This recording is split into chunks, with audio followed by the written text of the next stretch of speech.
नमस्कार, आप देख रहे हैं प्राइम न्यूज़ और मैं हूं आपके साथ आलोक शुक्ला। उत्तराखंड प्राइम में आप सभी का स्वागत है। देहरादून में सीएम पुष्कर सिंह धामी ने मुख्यमंत्री कैंप कार्यालय से सिक्स सिग्मा मेडिकल टीम को बद्रीनाथ और हेमकुंड साहिब यात्रा में निःशुल्क मेडिकल सेवाओं के लिए रवाना किया है।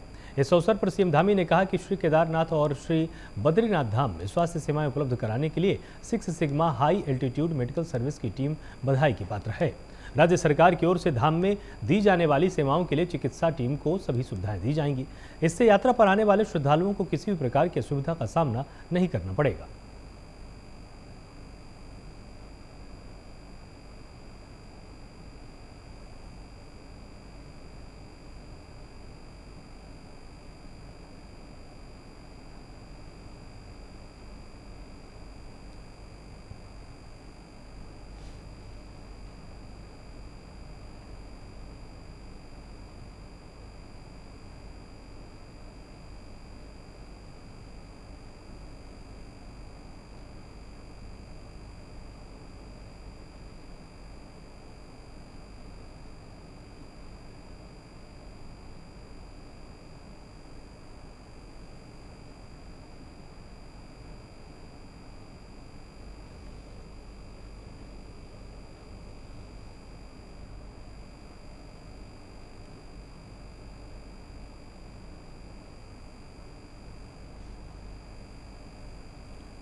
तो चिकित्सा टीम को सभी सुविधाएं दी जाएंगी, इसके बारे में मुख्यमंत्री ने स्पष्ट कर दिया है। श्रद्धालुओं को सुविधा का सामना नहीं करना पड़ेगा, इसका भरोसा भी मुख्यमंत्री पुष्कर सिंह धामी ने दिलाया है।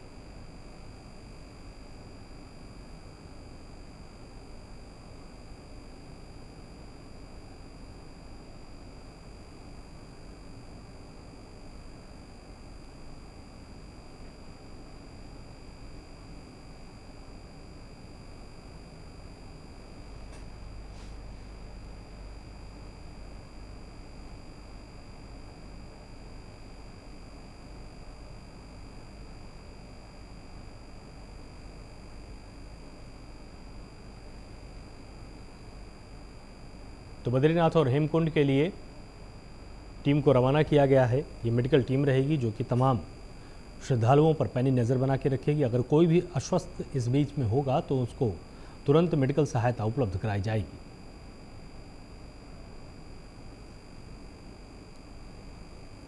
और अधिक जानकारी अपडेट्स के लिए हमारे साथ यहाँ पर पवन दीक्षित जुड़े हुए हैं। तो पवन, आपसे जानना चाहेंगे कि जिस तरह से मुख्यमंत्री पुष्कर सिंह धामी ने भरोसा दिलाया है कि इस बार यात्रियों को कोई भी असुविधा नहीं होगी, क्या तैयारी इस बार राज्य सरकार ने की है? बिल्कुल आलोक, जिस तरह से लगातार जो व्यवस्थाएं हैं उसका मुख्यमंत्री पुष्कर सिंह धामी स्वयं मॉनिटरिंग कर रहे थे, उसके परिणाम स्वरूप जो भी व्यवस्थाएं पिछली बार कहीं कहीं जो भी कमियां रह गई हैं उसको दूर करने का प्रयास किया जा रहा है। यही वजह है कि पिछली बार तमाम ऐसे श्रद्धालु थे जिनकी स्वास्थ्य कारणों की वजह से जिनकी मृत्यु हो गई थी।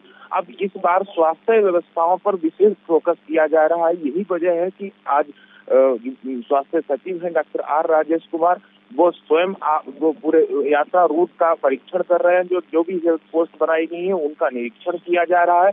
इसके साथ ही जो सिग्मा के द्वारा 45 एम्बुलेंस जो उत्तराखंड सरकार को दी गई है, जो यात्रा रूट पर काम करेंगी, जो कि जिसमें तमाम जो स्पेशलिस्ट डॉक्टर चिकित्सक भी मौजूद रहेंगे, टेक्नीशियन भी मौजूद रहेंगे और इसके साथ साथ वो इक्विपमेंट से भी लेस होंगी, चाहे वो हार्ट से संबंधित हो या फिर अन्य जांचों से संबंधित हो, वो सारी व्यवस्थाएं उन एम्बुलेंस में रहेंगी। अब वो चार धाम यात्रा रूट पर वो एम्बुलेंस लगाई जाएंगी, जिसको आज मुख्यमंत्री पुष्कर सिंह धामी ने अपने आवास से उनको हरी झंडी दिखा करके रवाना किया। बिल्कुल, और जिस तरह से इन एम्बुलेंस में भी पर्याप्त सुविधाएं होंगी, अगर पिछले साल की व्यवस्थाओं को देखें तो इस साल की व्यवस्थाओं में कितना ज़्यादा परिवर्तन किया गया है? क्योंकि आपको याद होगा पवन कि पिछली बार तमाम बुजुर्ग जो तीर्थयात्री थे उन्होंने शिकायत की थी कि उनको सांस लेने में समस्या हुई और उनको चिकित्सकीय सुविधा समय पर उपलब्ध नहीं हो पाई थी। तो क्या इस बार इस कमी को दूर कर लिया गया है?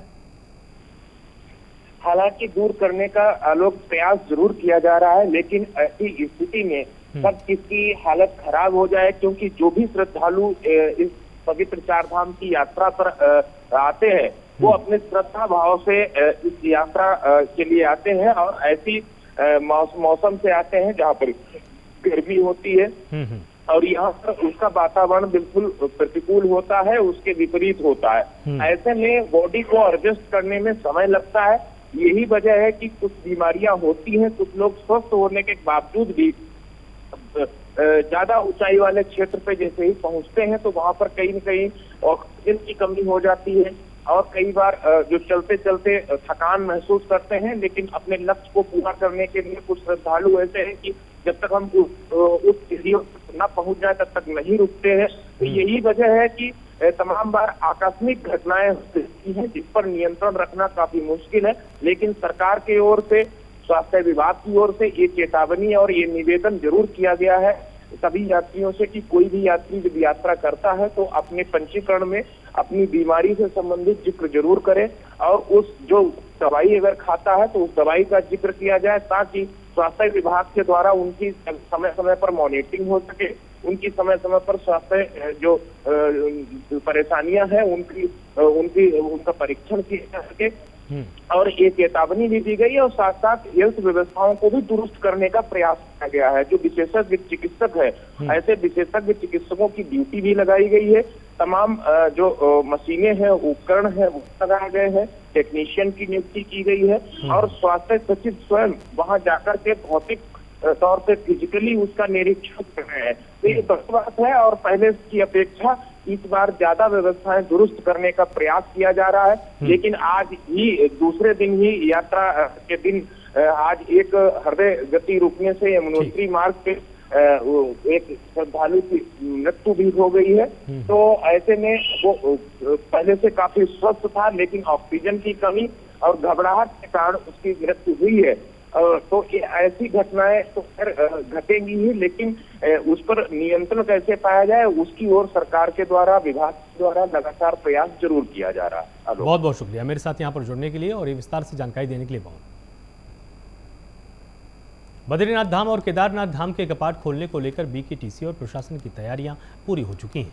मुख्यमंत्री पुष्कर सिंह धामी के दिशा निर्देश पर यात्रा ट्रांजिट कैंप ऋषिकेश, गंगोत्री, यमुनोत्री में कपाट खुलने के अवसर पर तीर्थयात्रियों के स्वागत में हेलीकॉप्टर से पुष्प वर्षा की गई। 25 अप्रैल को केदारनाथ धाम के कपाट खुलेंगे।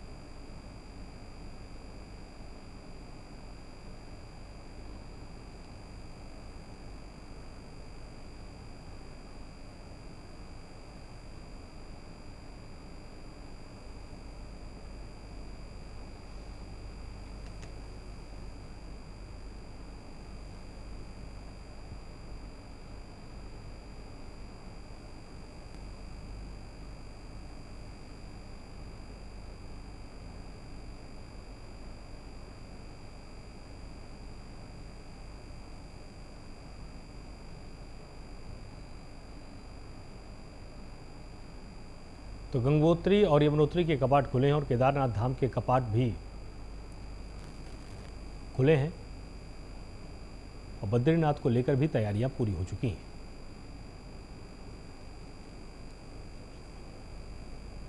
और अधिक जानकारी अपडेट्स के लिए हमारे साथ यहां पर संवाददाता संजय कुमार जुड़ चुके हैं। तो संजय, गंगोत्री यमुनोत्री के कपाट जिस तरह से खुले हैं, प्रशासन की क्या तैयारियां हैं और जो तीर्थयात्री आ रहे हैं उनके अंदर आपने कितना उत्साह इस वक्त देखा है?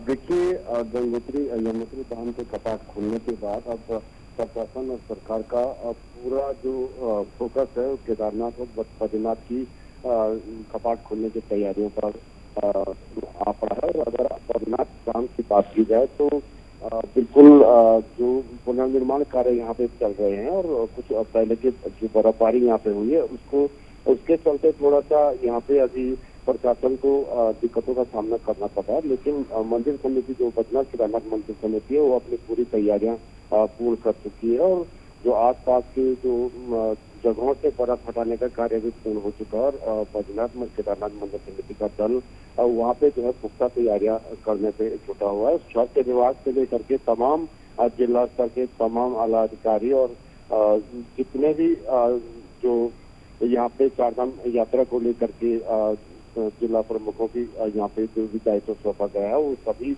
बद्रीनाथ धाम में तैयारियों में जुटे हुए। और जब से ये जो रजिस्ट्रेशन की जो प्रतिदिन की बाध्यता खत्म की गई है उसके बाद जो श्रद्धालुओं में काफी उत्साह देखा जा रहा है। और जो उसके चलते जो व्यवसायी है, तीर्थ पुरोहित है, होटल व्यवसायी कारोबारी है, उनमें भी काफी उत्साह है। और अब मनमाफिक जितने भी देश विदेश से कोने कोने से तीर्थ यात्री जितनी भी संख्या में अगर बद्रीपुरी केदारनाथ यमुनोत्री आए तो उनकी जो बाध्यता है वो खत्म हो चुकी है, जिसको लेकर के सभी लोगों में काफी उत्साह देखा जा रहा है। जी बहुत बहुत शुक्रिया मेरे साथ यहाँ पर जुड़ने के लिए और विस्तार से पर्याप्त जानकारी देने के लिए।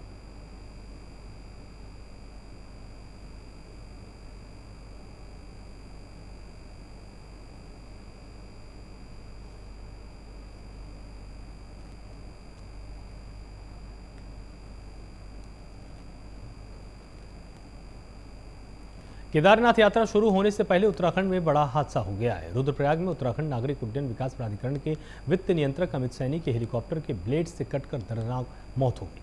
अमित सैनी केदारनाथ हेलीपैड के निरीक्षण के लिए कैस्टल एविएशन के हेलीकॉप्टर से केदारनाथ गए थे।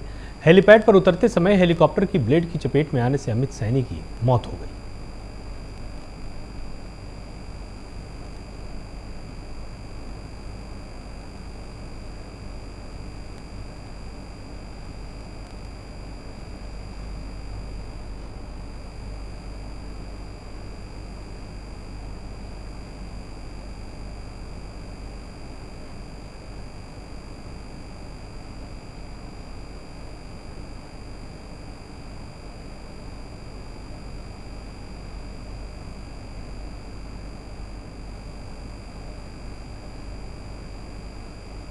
हेलीपैड पर यह दर्दनाक हादसा हुआ है और केदारनाथ में बड़ी दुर्घटना घटी है, जिसमें हेलीकॉप्टर की ब्लेड की चपेट में आने से एक व्यक्ति की मौत हो गई है।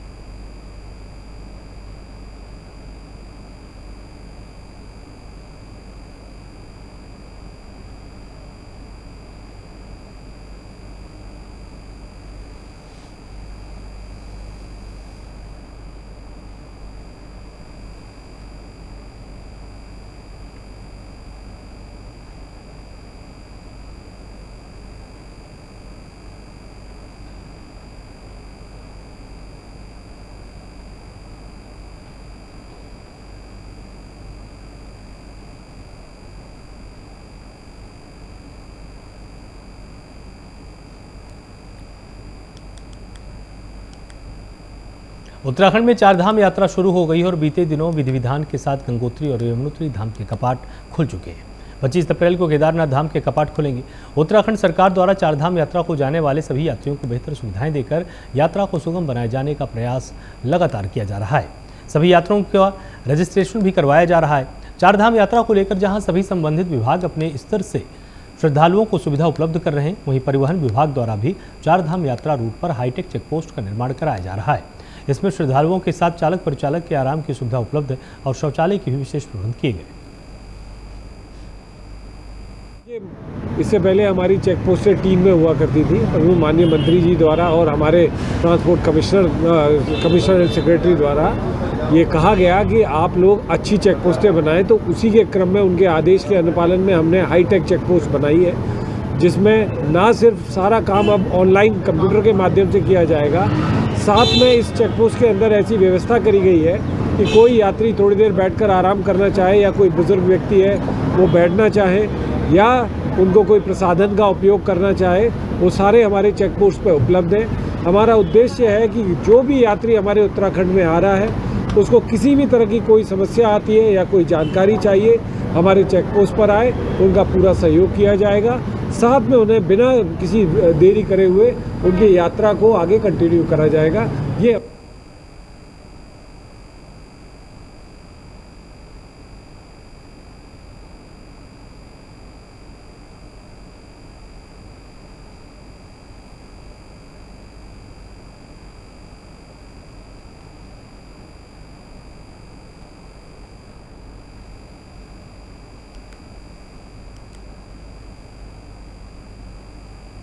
राष्ट्रीय आपदा प्रबंधन प्राधिकरण की पोस्ट डिजास्टर नीड्स असेसमेंट की 15 सदस्यीय टीम जोशीमठ पहुंची है।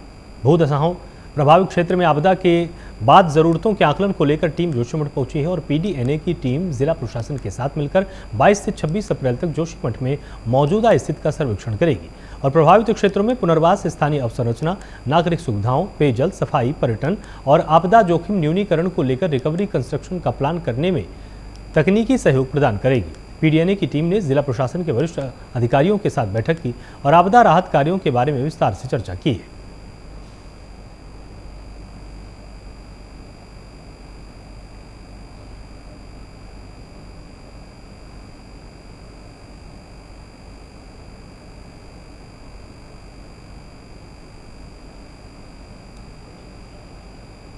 और अधिक जानकारी अपडेट्स के लिए हमारे साथ संजय कुमार यहां पर जुड़ चुके हैं। तो संजय, आपसे जानना चाहेंगे कि आपदा राहत कार्यों पर यहां पर चर्चा की जा रही है, एक पूरी रिपोर्ट तैयार की जा रही है, किस तरह का मूल्यांकन यहां पर देखने को मिल रहा है? आलोक जी, देखिए, जो उत्तराखंड के जो पुष्कर सिंह धामी सीएम उत्तराखंड है, वो अभी हाल ही में केंद्र सरकार के पास जो सीएम मोदी जी के पास गए थे 3000 करोड़ रुपए का जो पैकेज एक बना करके जो है केंद्र को भेजा गया है। जोशीमठ के जो पुनर्निर्माण और जोशीमठ के जो आपदा प्रभावित क्षेत्र है उसकी एक नए ढंग से उसके निर्माण के लिए जो है कल लगभग 3000 करोड़ का एक राहत की राशि मांगी गई थी। उसको लेकर के केंद्र सरकार की ओर से ये यहाँ पे टीम आई हुई है। पोस्ट डिजास्टर नीड्स असेसमेंट नाम से ये 15 सदस्यीय टीम जो है जोशीमठ पहुंची और एक अल्प समय में, बहुत और घंटों में इन्होंने आकलन रिपोर्ट तैयार करके केंद्र सरकार को भेजना है और इसके बाद ही जो केंद्र सरकार जो है इस पे कुछ जो आगे की कार्रवाई करेगी और जो पैकेज मुख्यमंत्री उत्तराखंड ने जो मांगा हुआ है जोशीमठ के लिए, उस पैकेज पे आगे की कार्रवाई की जाएगी। और पूरा दारोमदार अब इसी जो जांच रिपोर्ट की जो कमेटी यहाँ पे आई है, जिसमें विभिन्न अलग अलग संस्थानों के जो एक्सपर्ट जो है इसमें शामिल है और आज भी इन्होंने जोशीमठ के जो विभिन्न वार्डों का निरीक्षण किया और एक रिपोर्ट बनाई है और लोगों में भी अभी इसको लेकर के काफी उत्साह देखा जा रहा है कि ये किस तरह की ये रिपोर्ट केंद्र सरकार को जाती है और किस तरह का केंद्र सरकार जोशीमठ क्षेत्र के लिए पैकेज देता है। जी, बहुत बहुत शुक्रिया मेरे साथ यहाँ पर जुड़ने के लिए और विस्तार से पूरी जानकारी देने के लिए।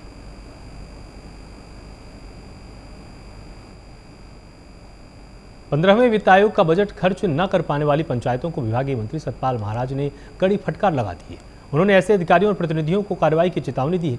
बता दें कि पंचायती राज निदेशालय देहरादून सभागार में आयोजित समीक्षा बैठक में महाराज ने 15वें वित्त आयोग का पैसा खर्च न होने पर चिंता व्यक्त करते हुए चिन्हित विकासखंड, जिला पंचायत और ग्राम पंचायत अधिकारियों को चेतावनी दी है। उन्होंने कहा कि बार बार कहने के बाद भी पैसा खर्च नहीं हो पा रहा, पंचायतों के विरुद्ध अब दंडात्मक कार्रवाई की जाएगी। जो जुड़े हुए हैं और सभी अधिकारीगण जो जुड़े हुए हैं, ब्लॉक प्रमुख जो जुड़े हुए हैं और सभी अधिकारीगण जो जुड़े हुए हैं, ग्राम सभा के अधिकारीगण जुड़े हुए हैं, सभी को मैं धन्यवाद देना चाहता हूं। और आपने बड़े सौहार्दपूर्ण माहौल के अंदर जो है हमारी बातों को सुना और ये हमारे लिए बहुत ही इम्पोर्टेंट है, क्योंकि मैं दिल्ली में जब मंत्री जी के पास गया तो मंत्री जी ने कहा, भाई हमें यूटिलाइजेशन सर्टिफिकेट भेजिए ताकि और पैसा उत्तराखंड को हम दे सकें। और निश्चित रूप में हमारे लिए बहुत आवश्यक हो गया है कि हम आपको हिदायत दें और हम इस प्रकार की परिपाटी लाना चाहते हैं कि जो जनप्रतिनिधिगण और जो अधिकारीगण पैसा नहीं खर्च कर रहे हैं उनको हम दंडित करें और जो पैसा खर्च कर रहे हैं उनको हम पुरस्कृत करें। देहरादून में डीजल से चलने वाले तकरीबन 1500 वाहनों पर 1 अप्रैल से प्रतिबंध के मामले में हाईकोर्ट ने स्टे दे दिया है और सुनवाई के लिए अगली तारीख 28 अप्रैल निर्धारित की है। इससे वाहन संचालकों को एक बड़ी राहत मिली है। विक्रम जन कल्याण सोसाइटी के अधिवक्ता भुवन भट्ट ने याचिका डाली थी कि परिवहन विभाग की ओर से केंद्र सरकार की गाइडलाइन के तहत 10 साल पुराने डीजल से चलने वाले ऑटो विक्रमों को 1 अप्रैल से प्रतिबंधित किया जा रहा था, जबकि डीजल से चलने वाले शेष ऑटो विक्रमों को 31 दिसंबर 2023 के बाद प्रतिबंधित करना था।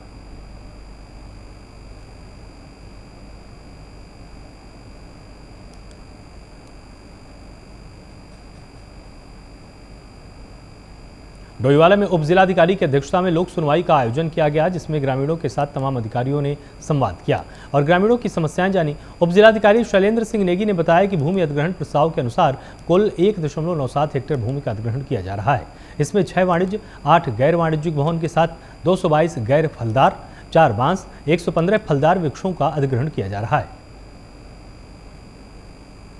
और जौलीग्रांट का विस्तारीकरण होना है, तो उसमें जो भूमि अधिग्रहण का प्रस्ताव है उसमें 1.97 हेक्टेयर के लगभग है, और उसमें जो भूमि अधिग्रहण की कार्रवाई है वो चल रही है।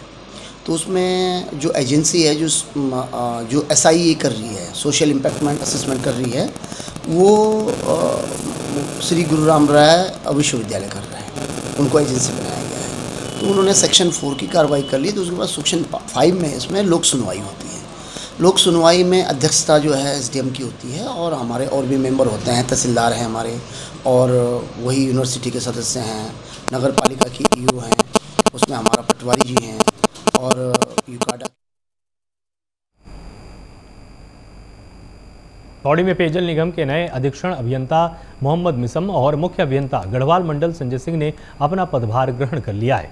इस मौके पर अधीनस्थ कार्यक्रमों ने उनको पुष्पगुच्छ देकर जोरदार स्वागत किया है। इस दौरान मुख्य अभियंता ने कहा कि जल जीवन मिशन का जो लक्ष्य उन्हें मिला है वो पेयजल निगम जल्द पूरा कर लेगा। उन्होंने ये भी जानकारी दी कि 40% काम जल जीवन मिशन का पूरा हो चुका है। हर उपभोक्ता के परिवार में 55 लीटर प्रति व्यक्ति पानी मुहैया होगा। उद्देश्य ये रहेगा, जो हमारे जल जीवन मिशन के काम चल रहे हैं, रनिंग में है, सेकंड फेज के, वो तेज़ी से कंप्लीट हो, गुणवत्तापूर्वक कंप्लीट हो, और इसी को हम लोग लेकर के मोटो लेकर के आगे बढ़ेंगे। और कोशिश ये है कि हम लोग दिसंबर, और जो बड़ी स्कीम है वो मार्च 24 तक, अदरवाइज दिसंबर 2023 तक हम पूरी करने की कोशिश करेंगे। और लग करके हमारी टीम भी बहुत अच्छी है यहाँ पर। अभी मैंने लोगों से बात भी की, एक्सचेंज साहिबान से, तो बहुत अच्छा काम करेंगे हम लोग मेहनत से, लेवल से। हमारा ये है पेयजल उपलब्ध कराना है, क्योंकि ये थोड़ा हिल्स का एरिया है ना, और उसमें लोगों को पेयजल से बहुत ज़्यादा प्रॉब्लम है। ख़ास तौर से पौड़ी डिस्ट्रिक्ट तो ज़्यादा ही अफेक्टेड है। तो ये था कि भाई पेयजल उपलब्ध हो जाए लोगों को 55 LPCD per capita per day से, तो उस पर हम लोग काम कर रहे हैं, चल रहे हैं। उनमें उनके बारे में जानकारी ली है, और जो जिनमें थोड़ा सा कहीं फॉरेस्ट और इस तरीके का इशू है उस पर भी हम लोग कार्रवाई करके आगे फॉरेस्ट केस क्लियर करा करके काम करेंगे। 3 युवकों को लाइसेंसी बंदूक से फायरिंग करना और उसकी वीडियो रील बनाना भारी पड़ गया। बता दें कि अलावलपुर गांव के 3 सगे भाई लाइसेंसी बंदूक से फायरिंग कर रील बनाकर वीडियो वायरल कर रहे थे। इसके बाद पुलिस ने वीडियो का संज्ञान लेते हुए तीनों युवकों पर मुकदमा दर्ज करते हुए कोर्ट के सामने पेश कर दिया है।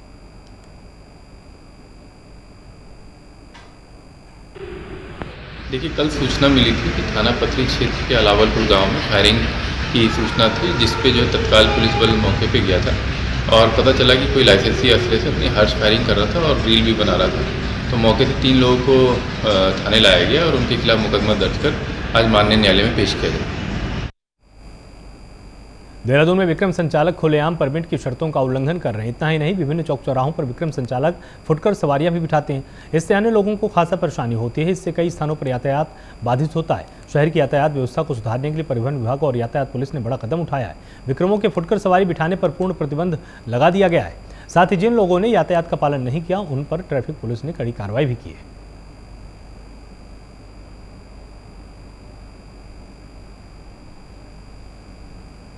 गदरपुर के खेमपुर गांव में 50 सालों से खेती कर रहे किसानों को दरकिनार कर राजस्व विभाग की टीम भूमि की हदबंदी करने पहुंच गई। इस पर टीम को ग्रामीणों और किसानों के कड़े विरोध का सामना करना पड़ा। आपको बता दें कि मामले की गंभीरता के चलते राजस्व विभाग की टीम बिना हदबंदी के ही वापस लौट आई है।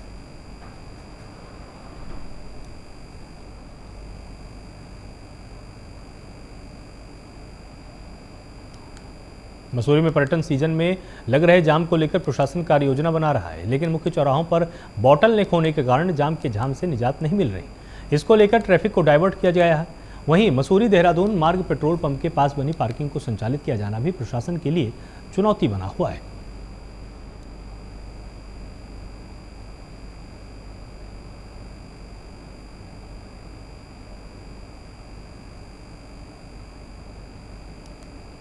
डोईवाला ब्लॉक की ग्राम पंचायत प्रतीत नगर में ग्राम पंचायत के ग्राम प्रधान अनिल पर गांव के सामाजिक कार्यकर्ता एलम सिंह राणा ने अभद्र व्यवहार करने का आरोप लगाया।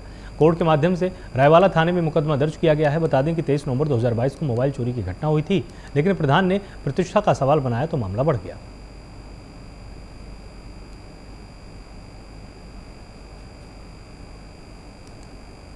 हल्द्वानी के एक घर में सिलेंडर फटने के चलते भीषण आग लग गई, जिसमें 3 लोग झुलस गए। वहीं सूचना मिलने पर फायर ब्रिगेड, पुलिस और प्रशासनिक अधिकारी मौके पर पहुंचे। फायर ब्रिगेड की गाड़ी ने बड़ी मुश्किल से आग पर काबू पाया है।